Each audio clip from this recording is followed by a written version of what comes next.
Varahi silks వారి grand festive celebrations పొందండి 10,000 రూపాయలు ఆపై కొనుగోలుపై బంగారు నాణెం ఉచితంగా.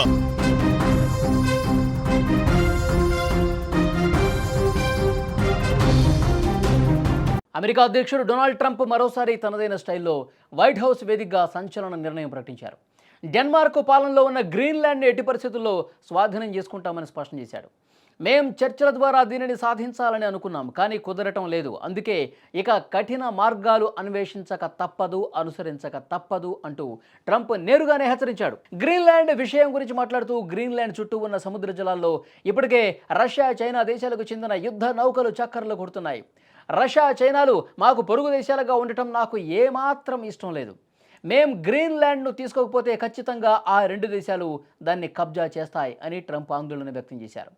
ఆర్కిటిక్ ప్రాంతంలో రక్షణ పరంగా గ్రీన్లాండ్ను నియంత్రించడం అమెరికాకు అత్యంత కీలకమని ట్రంప్ తన అభిప్రాయం వ్యక్తం చేశాడు. అయితే గ్రీన్లాండ్లో అమెరికాకు ఇప్పటికే సైనిక స్థావరాలు ఉన్నప్పటికీ కూడా ట్రంప్ మాత్రం పూర్తి యాజమాన్యం కోరుకుంటున్నాడు. ఈ విషయంపై చర్చలు జరపడానికి అమెరికా విదేశాంగ మంత్రి మార్కో రూబియో త్వరలో డెన్మార్క్ అండ్ గ్రీన్లాండ్ నాయకులతో భేటీ కాబోతున్నారు. గ్రీన్లాండ్ మీది కాదు, అమ్మకానికి లేదు అని డెన్మార్క్ అండ్ గ్రీన్లాండ్ నేతలు తేల్చి చెప్తున్నటువంటి పరిస్థితి ఉంది. ట్రంప్ వ్యాఖ్యలు అటు నాటో కూటమిలో కూడా కలకలం రేపుతున్నాయి. అమెరికా బలవంతంగా ముందుకు వెళితే అంతర్జాతీయ సంబంధాలు ఎలా మారతాయన్నది కూడా ఇక్కడ ఉత్కంఠ రేపుతున్నటువంటి విషయం కనిపిస్తుంది. ఎందుకంటే గ్రీన్లాండ్ని వాళ్ళు చేజిక్కించుకోవాలని ప్రయత్నం చేస్తున్నారు. వాళ్ళు డొనాల్డ్ ట్రంప్ చాలా స్పష్టంగా చెప్తా ఉన్నాడు, ఇప్పటి వరకు శాంతియుతంగా ఆ గ్రీన్లాండ్ని నియంత్రించడానికి ప్రయత్నం చేస్తూ ఉన్నాం, కైవసం చేసుకోవడానికి ప్రయత్నం చేస్తున్నాం, కానీ మా మాటలు ఎక్కడో కూడా వినిపించుకోవట్లేదు, పెడచెవిన పెడుతున్నారు. అందులో ఉన్నటువంటి 56,000 మంది కూడా ఒక్కొక్కరికి 80 లక్షల రూపాయలు, ఇండియన్ కరెన్సీలో 80 లక్షల రూపాయలు ఇవ్వడానికి కూడా సిద్ధపడినటువంటి పరిస్థితి ఉంది. కానీ దానికి కూడా వాళ్ళు ఒప్పుకోవట్లా.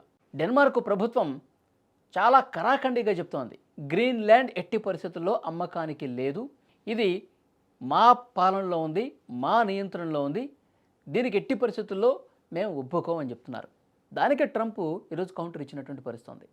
సైనిక చర్య జరపాలా, ఇంకొక చర్య జరపాలా, బలప్రయోగం చేయాలా, ఏది చేసినా సరే మేము కైవసం చేసుకుంటామని చెప్పి ట్రంప్ మాట్లాడుతున్నాడు. ఎందుకంటే ఆ గ్రీన్లాండ్కి ఆనుకుని చైనా, రష్యా నౌకలు వెళ్తూ ఉన్నాయి. వాళ్ళు వ్యాపారానికి సంబంధించినటువంటి ఆ నౌకలన్నీ కూడా దానికి దగ్గరగా పోతూ ఉన్నాయి. రష్యా, చైనాలు ఆక్రమించుకునే పరిస్థితి ఉంటుంది. రష్యా, చైనాల నియంత్రణలోకి గ్రీన్లాండ్ వెళ్ళే పరిస్థితి ఉంటుంది. దాన్ని నేను ఎట్టి పరిస్థితుల్లో సహించబోను, మాకు చాలా ఇంపార్టెంట్ దీవది, అది మాకు కావాల్సిందే అని చెప్పి ట్రంప్ పట్టుబడుతున్నాడు. కానీ డెన్మార్క్ పాలనలో ఉన్నటువంటి ఈ గ్రీన్లాండ్లో ఉన్నటువంటి నాయకులు కావచ్చు, డెన్మార్క్ పాలకులు కావచ్చు, ఎట్టి పరిస్థితుల్లో ఒప్పుకోబోం. నాటో కూడా వాళ్ళు కంప్లైంట్ చేస్తూ ఉన్నారు. నాటో కూటమిలో ఉన్న దేశాలు కూడా ట్రంప్ వైఖరిని తప్పుపడుతున్నట్టు పడుతుంది. నిజంగా గ్రీన్లాండ్ కైవసం చేసుకోవడానికి ట్రంప్ ఒకవేళ సైనిక చర్య చేస్తే, ఒక యుద్ధ వాతావరణం అక్కడ క్రియేట్ చేస్తే, హింసను ప్రేరేపిస్తే, ఉద్రిక్త పరిస్థితులు కంటిన్యూ చేస్తే కనుక నాటోలో ఉన్నటువంటి చాలా దేశాలు ట్రంప్కి వ్యతిరేకంగా మారే అవకాశం కనిపిస్తుంది. అప్పుడు ఇటువైపు నుంచి కూడా అదే సైనిక పరమైనటువంటి పరిస్థితులు వస్తే, అమెరికా వర్సెస్ నాటోగా పరిస్థితి మారిపోతే సిచ్యువేషన్ ఇంకా భయంకరంగా ఉంటుంది. ఇది మూడో ప్రపంచ యుద్ధానికి దారితీసే అవకాశం కూడా ఉండొచ్చని చర్చ వినిపిస్తూ ఉంది. సో డెఫినెట్గా ఏం జరుగుతుందన్న ఒక ఉత్కంఠ అయితే కనిపిస్తోంది. రోజు రోజుకి తన వాయిస్ పెంచుతున్నాడు డొనాల్డ్ ట్రంప్. గ్రీన్లాండ్ మీద అమెరికా నియంత్రణే ఉండాలి అని చెప్పి చాలా గట్టిగా పట్టుబడుతున్నటువంటి పరిస్థితి. వెనిజులాను ఏం చేశాడో మనం చూసాం. వెనిజులా అధ్యక్షుడి భార్యని అర్ధరాత్రి వేళ రాజభవనంలోకి ప్రవేశించి మరీ అమెరికా దళాలు 62 మంది అక్కడి సైనికుల్ని కాల్చి చంపి ఆ ఇద్దరిని కూడా కిడ్నాప్ చేసి అమెరికాలో కోర్టులో హాజరుపరిచినటువంటి పరిస్థితి ఉంది. పైకి డ్రగ్స్ మాత్రమే చెప్తా ఉన్నాడు, డ్రగ్స్ సరఫరా చేస్తూ ఉన్నాడు అమెరికాలోకి డ్రగ్స్ని జొప్పిస్తూ ఉన్నాడు. ఎన్నోసార్లు హెచ్చరించాం, వినట్లేదు, కాబట్టి ఈరోజు అరెస్ట్ చేసి తీసుకురావాల్సిన పరిస్థితి వచ్చిందని చెప్పి కోర్టులో చెప్తా ఉన్నాడు డొనాల్డ్ ట్రంప్. కానీ వాస్తవ పరిస్థితులు అందరికీ తెలుసు. వెనిజులాలో ఉన్నటువంటి చమురు కావచ్చు, సహజ నిక్షేపాలు కావచ్చు, అక్కడ ఉన్నటువంటి సంపద కావచ్చు, దాని మీద కన్నుంది కాబట్టి ఈరోజు ఇలాంటి చర్య చేశాడు అని చెప్పి మాట్లాడుతున్నటువంటి సిచ్యువేషన్ ఉంది.